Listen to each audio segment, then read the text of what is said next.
마태복음 강의 199번째 시간입니다. 이번 시간에는 마태복음 22장 23절부터 33절 부활이 뭘까라고 하는 제목으로 나눠보도록 하겠습니다.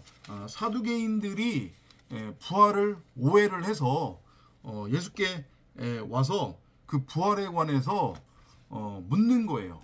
그죠? 그러니까 완전히 부활을 소위 말하는 이 땅적 차원의 부활, 이 고깃덩이 옷을 벗었다가 다시 이 고깃덩이 옷을 입고 이 호코스모스 세상에 그대로 존재하는 형태로 살아나는 것, 그렇게 사두개인들이 부활을 오해했는데, 이건 비단 사두개인들만의 오해가 아니라 세대주의자들, 그리고 소위 말해서 킹제임스 영어 성경에 푹 빠져 있는 자들, 그리고 대부분의 한국 기독교, 세상 기독교 이단들도 이렇게 사두개인들처럼 부활을 오해하고 있죠. 그죠? 아무리 설명을 해도 못 알아먹고 인정을 안 하고 자기네들이 듣고 싶은 것만을 골라서 듣고 싶은 대로 들으려고 해요. 그래서 제가 요즘 쇼츠에 계속해서 부활 얘기도 올리고 있는데 알아먹는 이가 얼마나 될지는 모르겠습니다. 아무튼 에피소드는 여러분들이 이미 알고 있는 내용이에요. 사두개인들이 와가지고 이제 묻죠. 그 뭐에 대해서 묻냐면 율법에 나온 내용을 가지고 칠형제가 있었는데 마지가 장가들었다가 죽어 상속자가 없으므로 그 아내를 그 동생에게 물려주고 그 둘째와 셋째로 일곱째까지 그렇게 하다가 최후에 그 여자가 죽었다. 그런즉 그들이 다 그를 취하였으니 부활 때 일곱 중에 누구의 아내가 되겠느냐? 조금 이 질문을 한 거예요. 그러니까 이 율법에 나와 있는 요 내용조차도 지금 곡해한 거고, 그죠? 복음을 다 지금 담고 있는 거잖아요. 그리고 하필이면 그러면 남편이 왜 7이었을까? 그죠? 부인은 하나인데, 여자는 하나인데 남편이 7이었단 말이에요. 그럼 그것이 의미하는 건 뭐겠어요? 칠로의 완성을 뜻하는 거예요. 그죠?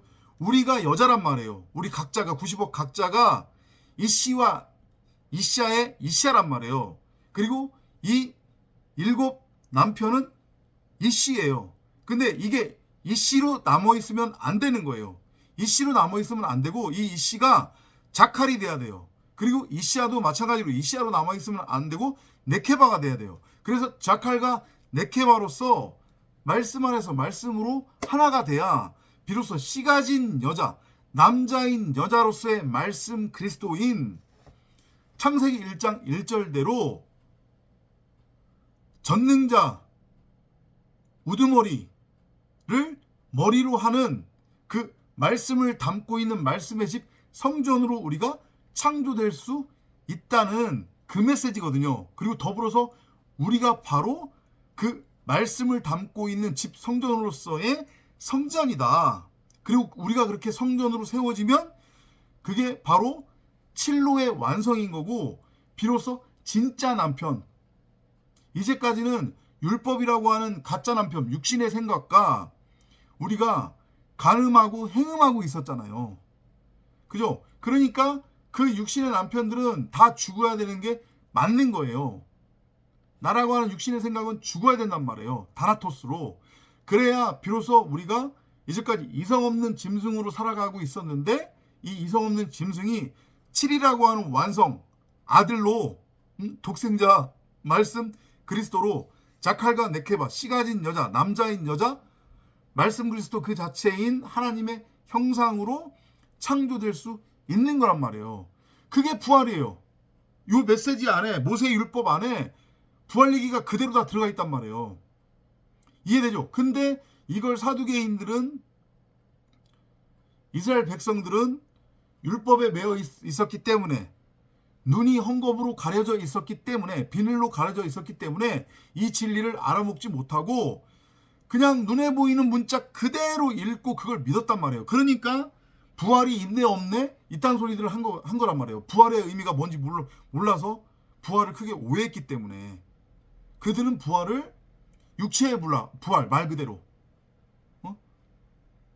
이 땅에서 죽었다가 이 땅에서 다시 살아남, 이걸로 오해했단 말이에요. 이해되죠? 다시 한번 말씀드리지만 부활은 그게 아니에요. 육신의 생각, 육체로서의 내가 다나토스, 목베임 당해서 죽는 거예요. 그래서 나라는 생각, 나라고 하는 존재는 더 이상 없어요. 그리고 말씀이라고 하는 그리스도를 머리로 넘겨 받는 거예요. 그럼 말씀 그리스도가 나의 머리가 돼서 창세기 1장 1절이 내 안에서 완성되는 거예요. 말씀을 담은 집, 성전으로 내가 세워지는 거란 말이에요. 그게 부활이에요. 자, 보세요. 이 부활을 오해하는 사람들이 고린도전서 15장 얘기를 들면서 육체의 부활, 그리고 그럼 예수가 부활한 건 뭐를 의미하는 거냐 이 얘기를 하는데, 자 보세요. 바울의 서신서를 잘 읽어보시란 말이에요. 바울의 서신서는 창세기 1장 1절 사복음서를 진리로 깨달은 것을 풀어서 설명해 준 거란 말이에요. 그래서 그건 전서예요. 성경이 아니라. 그죠? 아무튼 근데 바울이 뭐라고 얘기하면 계속해서 나는 죽었다가 살아났다고 그런단 말이에요. 나는 예수와 더불어서 십자가에 못 박혔다가 나는 부활했다고 해요. 나는 새로운 피조물이 됐다고 한단 말이에요. 그럼 그게 의미하는 게 뭐예요? 그냥 바울이 추상적인 얘기한 거였어요? 아니라니까요. 같은 맥락인 거예요. 바울은 율법에 대해서 죽었어요. 바울이라고 하는 선악나무로서의 육신의 생각인 겉사람으로서의 예수, 그게 곧 바울 자신이니까, 그게 곧 우리 각 사람 자신이니까 그게 죽었단 말이에요. 예수로서의 바울이 십자가에 못 박혀 죽었다고요. 그리고 진리를 깨달았어요. 진리를 깨달았으니까 당연히 복음을 전할 수 있었던 것이고, 당연히 그가 전한 그 복음, 그러니까 창세기 1장 1절을 풀어서 전한 그 복음이 전서로서 성경에 기록될 수 있었던 거죠. 율법이라고 하면 당연히 그렇게 될 수가 없죠. 그게 바울이 율법을 전했다고 하면. 이해돼요? 그래서 새로운 피조물이라고 하는 표현을 하는 거예요. 바울이 자기 자신을. 내가 율법에 대해서 죽고 비로소 내 안에 있는 진짜 생명나무로서의 진짜 나, 그 말씀 그리스도라고 하는 그 하나님을 내가 만났다. 그래서 내가 말씀을 담은 그릇 성전이라고 하는 것을 깨달았다. 그러면 내가 바로 새로운 피조물이 된 거네? 내가 새하늘과 새 땅이 된 거네? 그게 바로 부활이구나. 이걸 바울이 깨달은 거란 말이에요. 그래서 자신을 부활했다고 하는 거예요. 그리고 지금 예수님이 말씀하시는 부활의 맥락도 같은 맥락이란 말이에요. 그래서 말씀하시잖아요. 너희들이 29절로 한번 가볼게요. 29절. 이걸 원어로 한번 읽어봅시다. Jesus answered, you are completely wrong. 야, 뭔 소리 하는 거야, 너네들. 그거 아니야, 부활은. You don't know what the scriptures teach. 너희는 성경 내용도 모르고 있는 거구나, 지금. 그죠? 왜냐? 문자로 그대로 성경을 읽어버리고 그걸 믿었으니까. 지금 세상 기독교, 한국 기독교 이단들이 떠들어대고 있는 그 부활과 사두개인들이 오해한 부활이 똑같은 거란 말이에요, 지금. 이 땅에서의 부활. 아니라고요. 그러니까 뭐라고 해요? 저기 화장을 하면은 부활을 못할, 이런 엉뚱한 소리 하는 거예요. 아셨죠? And you don't know anything about the power of God. 그리고 너희는 하나님의 능력도 전혀 모르는 거예요. 하나님의 능력이 뭐예요? 하나님의 능력은 말씀이잖아요. 그죠? 하나님의 능력은 말씀이에요. 하나님의 능력은 생명이란 말이에요. 그죠? 죽은 자를 살리는 거. 죽은 자를 살린다고 하는 것의 의미가 뭐라고 있습니까? 다나토스로 육신, 이렇게 사두개인처럼, 한국교회, 세상교회 이단들처럼 부활을 이 땅에서의 죽음과 이 땅에서의 그 다시 살아남으로 오해하고 있는 그러한 육신의 생각을 십자가에 못 박아 죽여서, 다나토스로 죽여서 온전히 pure, 하기오스, 깨끗한 흰 세마포 옷으로 다시 덧입히는 거, 순수한 말씀으로 되살리는 거, 그게 하나님의 능력이란 말이에요. 뭔 엄한 소리 하고 있는 거예요, 지금. 엉뚱한 소리를. 그죠? 이거 지금 사두개인들이 말하는 부활은 다 육신의 생각에서부터 비롯된 거잖아요. 그죠? When God raises people to life, 하나님께서 죽은 자들을 살리시면 they won't marry. 그들은 결혼하지 않을 거다. 그러니까 육체적인 거하고 육체 더 이상 땅에 속한 자들이 아닌 거잖아요. 그죠? 그러니까 율법의 행위하고는 아무런 상관이 없는 존재가 된다는 거예요. 이게 결혼이 뭐겠어요? 율법 거짓 남편하고의 결혼인 거잖아요. 그죠? 죽은 자를 살렸다고 하는 것의 의미는 다나토스로 율법에 대해서 죽고 말씀으로 살아났다고 하는 것의 의미니까 그 자체가 결혼의 완성이잖아요.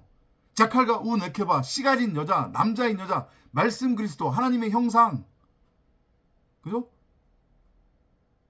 신랑과 신부가 하나가 된 상태가 말씀 그리스도로서의 부활체란 말이에요. 그 자체가. 근데 뭔 결혼을 해요? 이 땅에서 또 누구랑?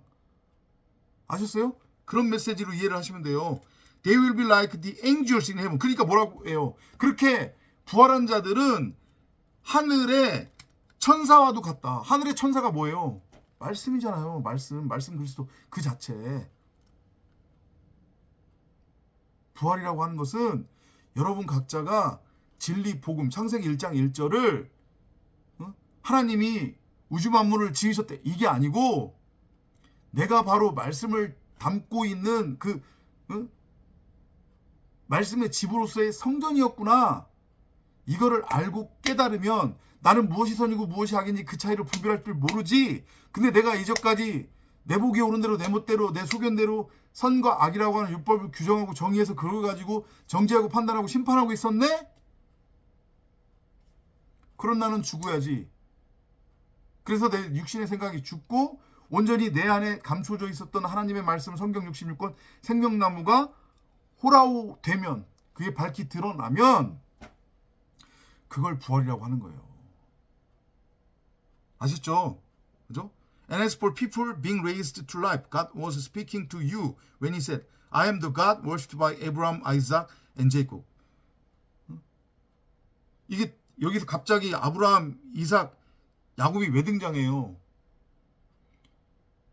이 사람들 다 진리로 넘어간 자들이잖아요. 히브리 사람. 율법에서 진리로 넘어간 자들. 그죠? 그 산자의 하나님이라고 하는 것에 산자의 하나님이라고 하는 것을 지금 강조하시려고 그러는 거잖아요. 그 사두개인들이 말하는 그 부활, 그런 부활은 없을 뿐더러 그 부활을 기대하고 있는 자들은 죽은 자들이라는 거예요. 하나님은 죽은 자의 하나님이 아니라는 거죠. 죽은 자와는 결혼하지 않는다는 거예요. 결혼의 의미. 그죠? 자칼과 네케바, 씨 가진 여자, 남자인 여자, 말씀 그리스도가 되면 우리가 그게 바로 하나님과 결혼한 상태. 산자의 어미로서의 살아. 그게 부활이라고요. 이해되셨죠? 그죠? 어렵지 않아요. He isn't the God of the dead, but of the living. 그렇지. 말씀하잖아요. 그러면서 그는 산자의 하나님이지 죽은 자의 하나님이 아니라는 거죠. 다시 한번 결론적으로 말씀드릴게요. 성경을 문자로 그대로 읽고 믿는 거 결코 믿음 아니고 신앙 아닙니다. 예수를 내 밖의 존재로 바라보고 있고 그 예수가 다시 오기를 기다리고 있고 부활을 사두개인들처럼 이 땅에서 죽고 이 땅에서 다시 살아나는 그런 부활로 오해하고 있는 자들 다 죽은 자들이래요. 진리가 뭔지 복음이 뭔지 알아먹지 못하는 자들이니까 여전히 땅적인 존재로 땅을 흙을 양식으로 삼아 살아가고 있는 뱀들이니까 짐승들이니까 하나님은 그들하고는 아무런 상관이 없다는 거예요. 요걸 잘 알아 먹으시기 바랍니다. 그 가르침에 군중들이 너무 놀라서 예수를 떠나갔대요. 와서 말로 예수를 걸고 넘어지려고 했는데 오히려 놀라서 떠나갔다는 거죠. 깨달음이 있으시기 바랍니다. 다음 시간에 또 찾아뵙도록 하겠습니다. 안녕히 계십시오.